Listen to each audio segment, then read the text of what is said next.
रवीश शर्मा जी,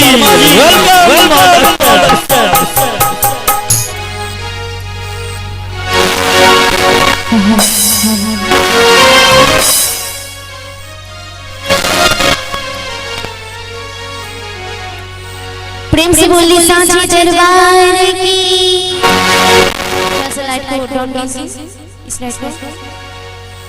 थोड़ा पीछे के लोगों को देख दीजिए।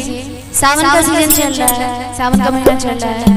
कौन कौन से बाबा भोलेनाथ के पुजारी, बाबा भोलेनाथ के भक्त, इतना शर्म मत कीजिए।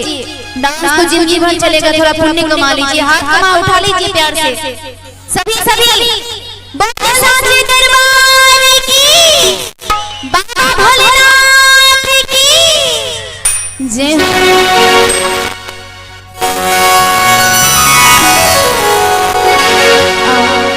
सबसे पहले एक माता रानी के गीत से शुरुआत करे जा रहा है। स्वर्ग से दुर्गा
बहुत ही सुंदर लगा सभी के लिए।